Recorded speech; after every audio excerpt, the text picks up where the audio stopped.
What's up, y'all? Welcome to the In the Front Row YouTube channel where you get the best view in sports. I'm your host, Schreibman, and I'll be joined by my co-host shortly. Tonight's show is full of debate that you do not want to miss. Later on in this show, we'll have fantasy football analyst and running back writer for SkullKingSports.com, Robert Gonzales, joining us. But first, after ESPN's inclusion of Michael Jordan's The Last Dance this past weekend, our panelists discussed the groundbreaking documentary series. Then, with the NBA season currently on hiatus and a possibility of return with no fans, which current player would you like to see trash talk? Bountygate came back in the news this week with a Sean Payton radio interview. Did Payton deserve to lose a year's salary back in 2011? Stay tuned to find out. We have that and so much more, so get your popcorn ready. This is the In the Front Row Live Show.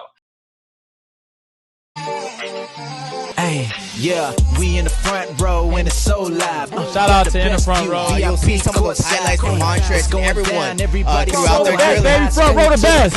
Now we in the front row. Hey, hey, thank you for tuning in to the show. Appreciate Now you we live ballin' and showing on the you world. already know. Keep it going, Hey, Jermaine it's going Jackson. down, everybody so hype. High school to the pros. Now we in the front row. Now we in the front row. Yeah, Back to the ship. now you in the front row. How does Let's it go. feel? Feels good. He's all right. Bro, when it's so live, got the best view, VIP courtside. man, I'm hurt, but I'm It's happy. going down, You know, I feel everybody like a so champ. hype. High Of school course, you to know. the pros, now we in the front row. Hey, hey, thank you for tuning in to the show. Hey, hey, now we ballin', homie, you already know. Hey, it's going down, everybody so hype. High school to the pros, now we in the front row. Welcome to the In the Front Row YouTube channel. Guys, my panelists are with me, Shereen and Josh. Guys, welcome to the show. How are you guys today? Thank you, Dylan. We're here. We're ready. Fredo is unfortunately out this week, but he will be back soon. Don't worry, he's having some technical difficulties. Guys, The Last Dance just wrapped up this past weekend, and episodes 9 and 10 came through strong. So I want your guys' reaction to the documentary as a whole. What were your favorite moments in the documentary? Well, there were two that stood out to me. One was when Steve Kerr got emotional about being in college and getting the call that his father had been murdered. That was just, it hit me strong, you know. Number one, because he's a Wildcat. I know he was playing for Lute Olson at the time. And I can just picture him in his dorm in Tucson getting the news and then focused on basketball. You know, he was one of these under the radar players who was lucky to get drafted and then ended up, you know, honing in his craft, getting in a punching fight at practice with Michael Jordan, them having a deep respect for each other, and it culminated in Jordan trusting Steve so much he gave him the game-winning shot. I think it was in a game 7, right? Mm-hmm. Yeah, I know you're To talking win about. the championship. Mm-hmm. So that was one. And the other one was Michael Jordan laughing at the owner of the Bulls, talking about how it just kind of fell apart, and if Michael was wanting to come back, and if everybody was healthy, and Michael Jordan just was kind of snickering under his breath. Josh, what were your favorite moments throughout the documentary at ESPN? Well, Shereen stole my moment that I thought was funny was the Steve Kerr and, Jordan getting into it in practice and mixing it up. I mean, I think that's, classic. I think overall, most of it just what I mentioned before was him just being so open about the way he was, and telling his story, which nobody ever really heard so much. And so kind of seeing a personal side of him that you didn't get to see as growing up. Since Fredo's not here, I mean, to be able to see, the greatest player of all time. Since Fredo's not here. Talk about, his ups and downs, and just his passion for what he did. So, I mean, overall, it's great. And, man, they got to do more like that. You know what I mean? I think that's something they could really latch onto and pick up other heroes, so to speak, of the past that we never got to see about. I mean, in today's world now, everything is instant. And with all the social media going on, we know a lot more about people than we did. So I think here, I think it's something they should run with and go back and visit some of those players that didn't have all that capability when they were around. So I think they're going to do Kobe. I think that's next. They have followed him around his last season, And Mamba Day, they replayed it yesterday on ABC, and my daughters and I were in tears because Gigi was on the court and Kobe was out of his mind getting 60 points. He was exhausted. He left it all on the court. And then to see all of his teammates come in, Brian Cook was there and Derek Fisher was there. And I mean, there were so many people. I didn't remember how many people had gone, and Shaq was there. And I mean, it was just surreal, and we were all crying. So I think Kobe's next. Yeah, taking it back to The Last Dance, I had a few favorite moments. I think one of them, just overall how emotional Michael Jordan actually was. Shereen and I were kind of talking pre-show, and he was on that, no one really thought he was emotional, or he held everything in and kind of was so determined to win at all costs, as he says. And just to look, even the emotions over his father and how that went, and how the one security guard, I believe in episode 9, the one security guard, Gus, and him developed a great relationship, and that was kind of his father figure. And he kind of could lean on him and he would call him at 2 a.m. like crying and freaking out. And just to see the emotional side of Michael Jordan was something I thought was interesting, because we haven't really seen that before.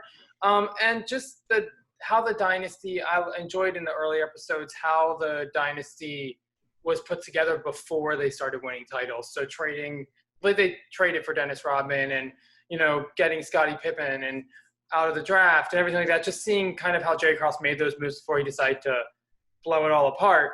But actually getting into the dynasty was very interesting to me, how Michael Jordan kind of came into the league and took the league by storm. It was a great documentary. Were there any parts or anything that you guys wanted to hear more about, maybe that they left out of the documentary that you can think of? Craig Hodges. That's yes. Yeah, I would have liked to have heard some more. We have an interview. Like him, because it's time to get him back on. I'd like to hear that. We didn't hear from his kids till the last episode. My daughters realized that. We're like, wait a minute, we're finally interviewing his kids, and we never interview a wife. We never get that part of it. And what I honestly, it was a great series, but this back and forth, like, where were we? 1996, 1992. It was confusing. It was like, it would have been much better to just keep building year by year. They were trying to be creative, but I'll tell you, I was like, wait a minute, what? Okay, now we're flipping back to it was called The Last Dance. So you go up to the last dance. You don't go to the last dance, go back to the first, go back to the middle. Then he's playing baseball. Like, that got confusing for me. That's Josh, just my anything that you would like to see more or hear about more? Again, yeah, I would have just liked to hear from more of, those teammates like Craig Hodges. You know what I mean? I think that was pretty cool, us being able to interview with him. And maybe, more just fans that were there, like maybe, like Chicago Bull fan, you know what I mean? Just more of what it was like in that city. Because I can imagine what it was like during that time. I mean, that'd be awesome, but that would have been a good insight to get as well. But like I said, it's great, and hear about Steve Kerr getting punched in the face. I want to hear. I know they said that Michael Jordan, and there's a Washington Post article about it, that he never spoke to Sports Illustrated again after the famous baseball, where it said "Bag it, Michael." I wanted to kind of hear more about if he's forgiven them, or kind of if Sports Illustrated has ever reached out to him. I guess we'll never know. But it was a great documentary overall, and I believe ESPN, since the success of The Last Dance, has pushed up a few documentaries, or is going to be doing a few more 30 for 30 soon. I believe there's a 2-part series about Lance Armstrong coming up soon, and then there's one that I really want to watch about the home run race between Sammy Sosa and McGwire coming up. So, guys, we have more documentaries to look up. We're both juicing. Who wasn't? They all were. I don't think Barry Bonds got enough attention. And if they're all juicing, it's just like the NCAA. If they're all paying the best 5-star players to go to Duke, you heard preach that on it. Yeah, I do want to. I just want to see about it. I think it'll be interesting to kind of get that reaction. Moving on to the current NBA really quickly. CNN ended an article. Well, they recapped the Steph Curry appearance on Jimmy Kimmel Live this past week. And Curry said it would be a different experience if the NBA had to return with no fans, saying it would be, quote, it would be raw. That might be something that's really appealing to or from a fan perspective, to get up close and personal with what we do on the court. Curry was talking about possibly hearing trash talking and how broadcasting would have to possibly cover up the trash talking. So it kind of got me thinking, which players in the NBA today would you guys like to hear trash talk if the NBA returns with fans? LeBron. Yeah, LeBron. I want to hear what LeBron says to everybody. AD would be a good one too, I think. Yeah. I'm going to move outside of LA. I want to hear Damian Lillard. His tenacity and determination about the game. You think I know. he talks? Yeah, I think he does. When he hit that big shot in the playoffs last season, he kind of did the wave, like the bye when he sent him home. I kind of want to hear what he says to players, and he's a good rapper, so he has to be somewhat good with his words. I kind of want to hear what he has. LeBron would be interesting to hear. Maybe he talked about wine on the court. I don't know. It's too bad that what's his name? Stevenson isn't playing. Because Lance Stevenson has got to be a joker on the court. He's got to be saying some funny-ass stuff. I can only imagine what he's saying. But I think I want to hear what Damian Lillard is saying. I don't think Steph Curry – he says he is involved in trash talking. I can't see him being that. Oh, I think they all do it, and I would love to see it. Just have to have somebody, like 10 people working the dump delay button, just because there's going to be a lot of F-bombs getting dropped. Today, though, like I know. How many times have you seen LeBron go? Yeah. You know what they're saying? Kobe used to say it all the time. They cuss all the time. One fan yelled at LeBron one time. She told him to watch his mouth or something. There was a viral video that when he cursed after a foul or something. I guess we will see. Hopefully, the NBA. College kids do it. So here's the thing I thought about too with if they do play the games with out fans, does that take away? Do you think it takes away from the home court or the home field advantage because there's no, you know what I mean? Does that just kind of mute it? I think it does, except for the travel. Like if somebody has to travel, but they're all going to be in the same place, I think. And I was looking forward to going to the Pac-12 tournament and watching it without fans. I came so close that I was actually on the plane to Vegas when they told me I wasn't going to be able to even go as media. But I was looking forward to the coaches yelling at the players. I was looking forward to everybody talking to the referees. So it wasn't just the player on player. It was the coaches yelling at the referees or the players. I want to hear somebody get chewed out. Can you imagine listening to Greg Popovich during a game? Oh, God. Like his media interview is already like short and interesting enough. Like, can you imagine him what he says to those players and the officials? Guys, remember when Steve Kerr broke his board? He was so mad at the referees that he took his board and it broke in half. So yeah, I mean, the coaches have to be characters as well, right? It will be a raw experience. Hopefully, we'll have to wrap up this segment. Hopefully, the NBA returns soon with or without fans. I think we all just want basketball. They would be in the playoffs. Before we go to break, a quick news update. The Lakers will open up their practice facilities. I believe they opened them up this past weekend, or they were on day 2. There will be restrictions placed on it, including the facilities will not be open every day. No more than 4 players will be allowed at a time. The coaches will not be involved in the process, and group activities like practices and scrimmages will be prohibited, but it's a step in the right direction, hopefully, to get basketball soon. Guys, when we come back, we have a special guest with us today, fantasy football analyst Robert Gonzales. We're interviewing him, so stay tuned for that. We'll be back in a moment. Here in Los Angeles Morris Media Studios, myself, Fredo Cervantes, and I just want to go ahead and again let you guys know, go get your laces, man. You got premium shoes. Every single pair of premium shoes need premium laces, guys. These are amazing laces, perfect for kids, perfect for ballers, perfect just for style, especially if we're in Los Angeles. Go get your laces at GetLacedLaces.com. GetLacedLaces.com. Use the promo code Fredo and get 25% off today. Thank you, go. Subscribe on YouTube. Subscribe, guys, right now. Do it right now. Click YouTube.com/in the front row. Click subscribe. Right now. Welcome back to the In the Front Row YouTube channel. Guys, we have a special guest today, fantasy football analyst and writer for SkullKingSports.com, Robert Gonzales, joining us. Robert, thanks for joining us. How are you doing today? Doing good. Thank you for having me on, guys. I'm excited to talk a little fantasy. I know it's early, but let's get the juices going, Yep, It's never too early. You got to get that fantasy football preview. So for our viewers that are listening, tell us a little bit about your fantasy background. Yeah, so I've been playing fantasy football a long time, like pretty much everyone else out here, since high school. You know, you do it with buddies and it's fun. You take it on to college, and I think the cool part is you make new groups and then you start making friends, and like different leagues are different sets of friends and stuff like that. It wasn't until recently that I started doing it a lot more seriously, especially this last year.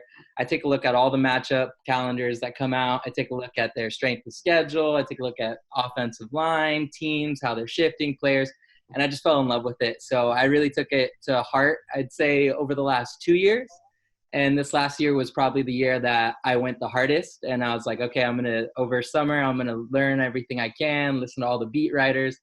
And I ended up winning the whole thing. And not only that, but with an incredible amount of success per player. So like I nailed all my running backs, all my wide receivers. So I'm going to repeat the same formula, see how it goes. If I do this 2 in a row, then I feel very confident that what I'm doing is the right thing. Give us one secret. Like one secret. What do you draft first? Quarterback, running back, wide receiver, kicker?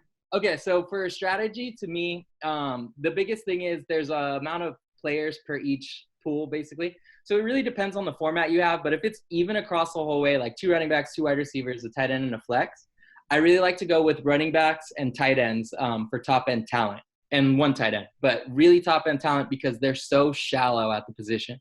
So generally, you want to make about 12-point PPR points per position. And only the top 15 running backs do that. Only the top 4 tight ends do that. And only the top 24 wide receivers do that. So there's way more wide receivers. So I like to take shots on those later because you can still get a really talented wide receiver later. But if you can, first pick, I almost always like to go running back. And this is looking back at the last 4 years, how many players ended up making that 12-point per game PPR. And you specify in running backs, that's what you write about for SkullKingSports.com. I want to ask you this upcoming season, it's never too early to preview, what NFL running back should we be looking at this season to target? Yeah, so I think the 3 most biggest obvious names is going to be Christian McCaffrey. Oh my God, he is so good. Yeah, they're incredible. Christian McCaffrey, especially in fantasy football, for those who follow it, had an insane year. He was like 150 points farther than the next closest running back, who was Aaron Jones. So he's going to be the #1 consensus across the board. So can I chime in right there? Yeah, go for it. I had the opportunity to sit and have lunch with Christian at the Pac-12 Media Days. He is the most intense person I have ever met. He couldn't crack one smile. Yeah. I interviewed him 3 times that day. Yeah. And like he said, even at ping pong, he never lost a game at Stanford. That's what they did for fun, was play ping pong at Stanford. Yeah. I mean, I highly recommend that Christian McCaffrey. Yeah. I feel like as we've been seeing for the Jordan documentary, just the athletes, their determination once they get to that level, I think that's what makes them as special as they are, for sure. But yeah, so moving past those big obvious 3, it's really hard to get one of those top 3 guys because you have to have the first 3 picks. So some other players I like to give out to some people is I try to get at least 2 in the top 12. That's kind of the strategy I go into it. It is a little difficult to pass on those big wide receivers, but like I said, you can get that talent later. So some of the names I have towards the bottom of the top 12 would be Kenyon Drake and Austin Eckler. I really like what they're going to have, their games going into this next year. And then Miles Sanders is 13. He's just outside of that tier for me. And I just think Derrick Henry and Nick Chubb, they're also going to be towards the bottom of that top 12. So there's a few more names for people to kind of target. Looking at their strength of schedule and what's coming out, I think they're going to have really fortuitous seasons. And I think they can do something really special, especially in Arizona and especially with the Chargers. I know their quarterback's young, so it makes it tough, but they are breaming with talent across the field. So Nick Chubb's another person. I got to see him in the Rose Bowl. And so he's only been in the league a year. So you think in his second year he's really going to have a breakout season? So I believe he's been in the league. 2 years, yeah. And he's been over 5 yards per rush both years. So he is an insane runner. He's amazing. Like I said, he is towards the bottom of that 12. I think he's right at 12 for me. And the only reason is because Kareem Hunt is right next to him, and Kareem Hunt's another talented running back. And unfortunately, with Nick Chubb, he just doesn't catch the ball the amount that Kareem Hunt does. And catching the ball is crucial for PPR leagues. You get 1 point with every catch. So as amazing as Nick Chubb is as a runner, he is completely elite. It is really hard because he's splitting those carries with Kareem. And Kareem kind of took away from those catches and touchdowns towards the end of the year. I think you missed the most important thing about Nick Chubb. He plays on the Cleveland Browns, so that's a big detriment to him right off the bat. I don't think our last guest will like that comment. I do have a question for you. The NFL draft just wrapped up in recent weeks, so I want to ask you across the fantasy board, what rookie just drafted will have the biggest impact this season? Who maybe in the later rounds or possible early rounds could players or people look to draft? Yeah. So I think for rookies, I've done a lot of research on them too. Usually the top 5 rookies drafted are going to be the ones that kind of have the most impact, especially in the first year. Rookies can be good later on in their careers, but to be, you need to be basically a round 1 or round 2 running back. There was I think 2016, I want to say, round 3 had a few pop off. You had that Kareem Hunt, Alvin Kamara, people like that. It was a great draft, but that is very hard to do, very rare. So the top 2 rounds are really big impacts. So this year, obviously because of landing spot, Clyde Edwards-Helaire has the best opportunity, and that's the Chiefs are just amazing. That offense is incredible, and so he landed in the best opportunity possible. Combine that with Andy Reid's play calling and Pat Mahomes throwing him the ball. They got him because he's a pass catching back. And so every time he catches it, it's 1 point. And so he's going to have a very successful career and probably immediate impact. We'll see how it goes with Damian Williams still there. So that's the only question mark. But every rookie running back kind of fell into a situation where they have another competing person. The other impact rookie, I would say, is going to be Jonathan Taylor. He landed with the Colts. That offensive line is, again, one of the top 5 offensive lines in the NFL. And Marlon Mack's a really good competitor, but they kind of already said they're going to try to turn them into a 1-2 punch. And he was the first person listed on that 1-2 punch. So I think Jonathan Taylor, they're going to start moving towards the future. It's going to take him a little bit longer because Marlon Mack is as good as he is. But I think those 2 rookies have the best shot because of where they landed in their opportunity. Yeah, and one more question I do want to ask you, speaking of the NFL draft, because Green Bay Packers drafted a quarterback in the first round in Jordan Love, and I didn't like the move. I said it previously on a show. I thought it was kind of disrespectful to Rodgers and what he's done, and it kind of makes his future cloudy. What do you think about the Packers drafting a quarterback, and does this impact the future of Aaron Rodgers fantasy-wise? Yeah, so obviously it's not going to make an impact this year because he is still Aaron Rodgers and Jordan Love is still a rookie. It's going to be a few years, kind of the same method. That's how Green Bay does their drafting quarterbacks. They take them when they don't need them, they build them up, and then they put them out on the field. So I kind of get it in the sense that, I don't like the move, but also it is a quarterback, and if they're right, then we're not going to talk about how it was a poor move. If they have another 10, 15 years of productive quarterback play, that's going to be right. What I didn't like is that they paired it with A.J. Dillon. So now they drafted a quarterback and a running back, 2 positions they did not need when they were so close this year. Aaron Rodgers is dying for a wide receiver, and Devin Funchess is not going to be that answer, guys. They needed to get another talented rookie wide receiver, and they just passed on it. Robert, thank you so much. We do have to wrap up this interview. Before we do, why don't you share everyone your social media so our viewers know where to find you? Sure. Thanks, guys, for having me on. So my Twitter handle, it's @ReportsRobert on Twitter and @rgonzo92 on Instagram. I'm also writing for SkullKingSports.com, just trying to build myself, get out there. Hopefully I can start writing a little bit for you guys or do something to come on to the show a little bit more and more and keep giving you more fantasy advice because honestly, I love it. Like I said, the more questions people have, the more I'm here to answer. So hopefully you can win alongside with me and we can have those trophies together. Yes. Hopefully. Thanks so much for joining us, Robert. Guys, we'll be back in just a moment. Robert.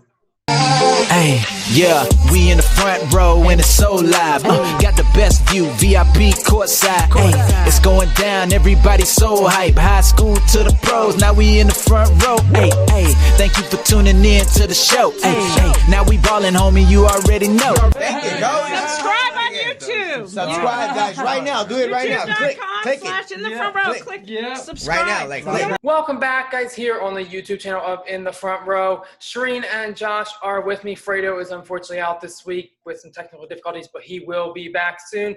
Guys, we're going to move on to the NFL. Some news happened this week, despite the NFL being in its off-season.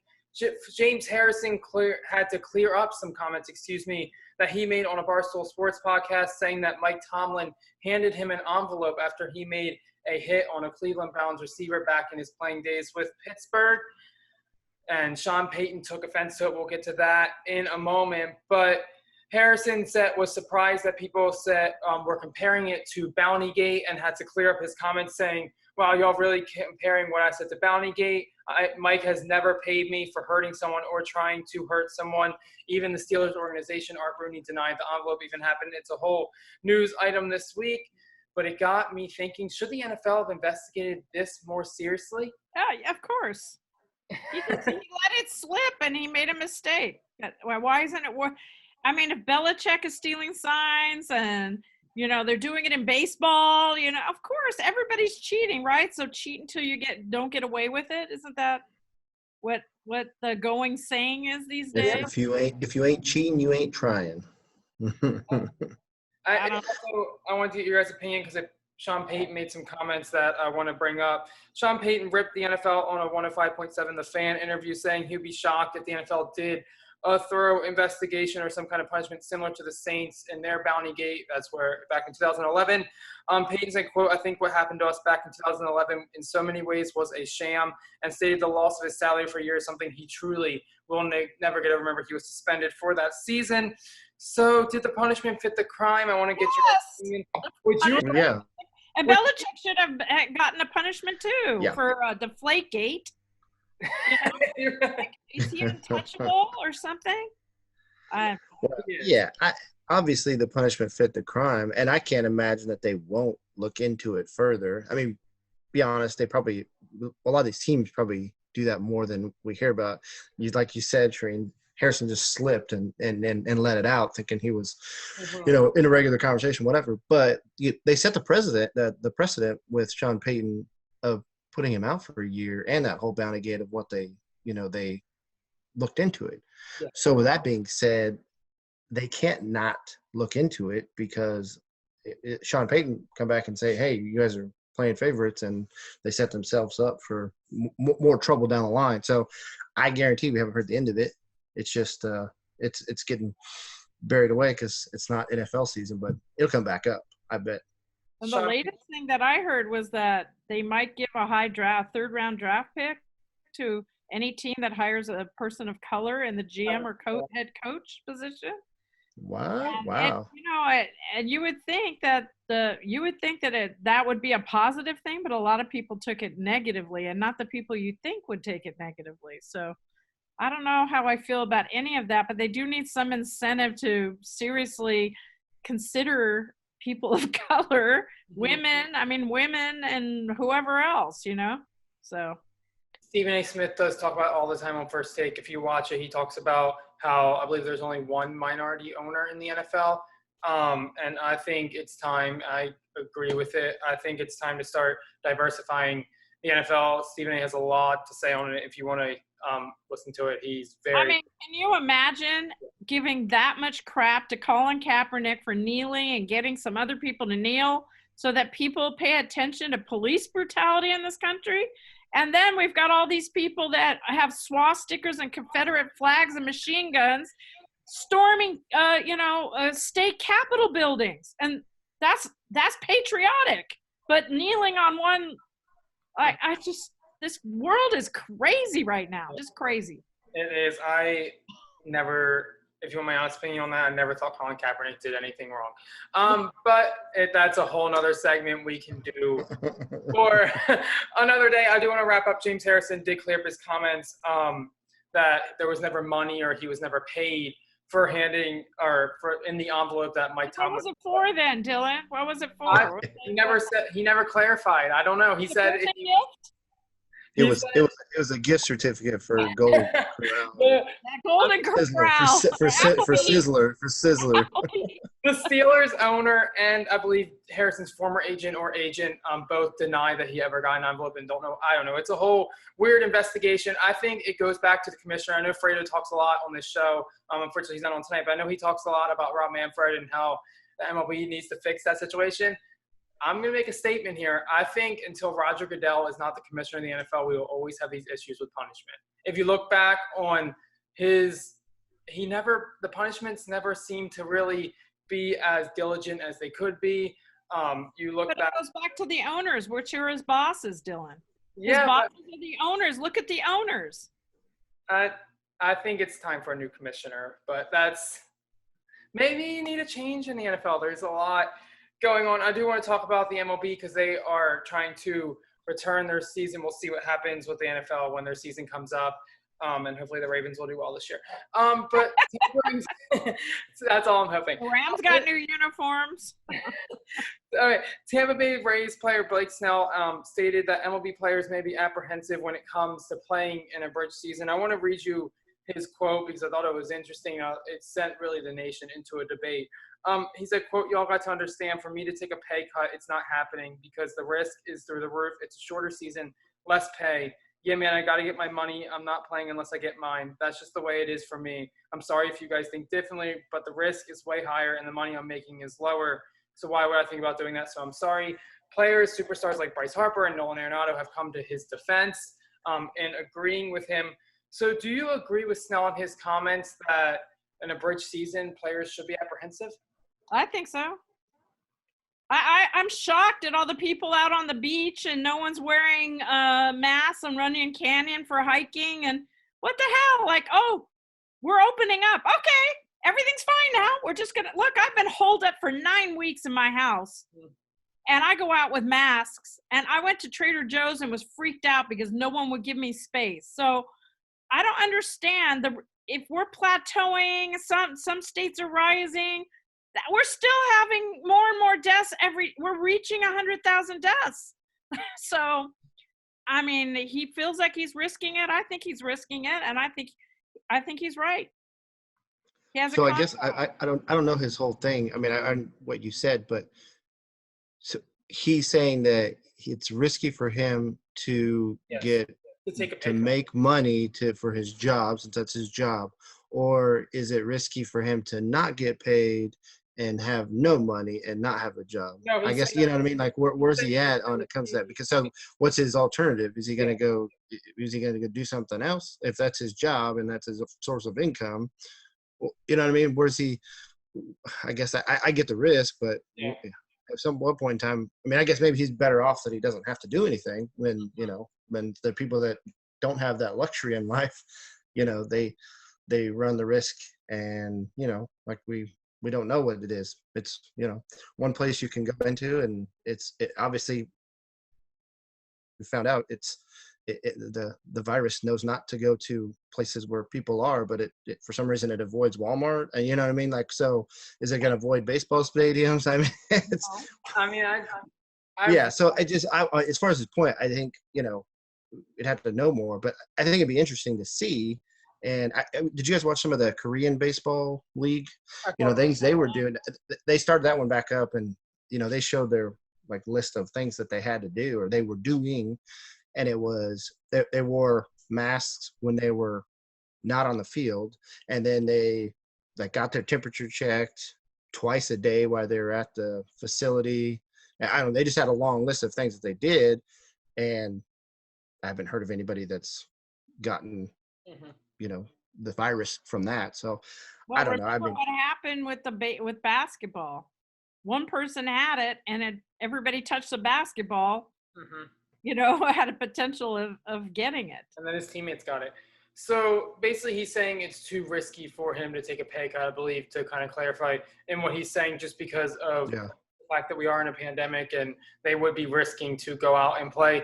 The MLB expects to lose $640,000 per game with no fans in attendance, or if no fans were to be in attendance, causing a $4 billion loss. So it's going to be something that the MLB is going to figure out. I know Bryce Harper is proposing solutions. A lot of players are trying to propose solutions to get the season back. I really just want some baseball back because that's one of my favorite sports to watch. But I agree with what he's saying. I mean, people, I think, sometimes forget that like Shereen was saying, that we are in a pandemic. We are in a kind of global pandemic right now, and it would be risky for him to go out if they are cutting his salary. And, I think he has the right to his opinion to say, okay, why would I take a pay cut if I'm playing less time, but it's more of a risk for me? I guess we will see what happens, because we're going to wrap things up here. But he can't go on a knee. He can't bend his knee at a. Well, again, it's his choice if he wants to take a knee or if he doesn't want to show up and play. He's sarcastic, facetious, whatever. Yeah. Everybody can go on a knee. It's a free country. That's right. Yes. I told you, I think Colin Kaepernick did nothing wrong. But that's a whole nother segment. Guys, we are going to wrap things up here on our In the Front Row live show. Fredo will be back next week. Go ahead and follow us on all of our social media at In the Front Row LA. And go ahead and hit that subscribe button and hit the notification bell so you can watch all of our videos and our debates. Guys, we will see you next time. Go ahead and subscribe. Hey, yeah, we in the front row and it's so live. Got the best view, VIP courtside. Hey, it's going down, everybody so hype. High school to the pros, now we in the front row. Hey, hey, thank you for tuning in to the show. Hey, hey, now we ballin', homie, you already know. Hey, it's going down, everybody so hype. High school to the pros, now we in the front row. Hey, now we in the front row. Yeah.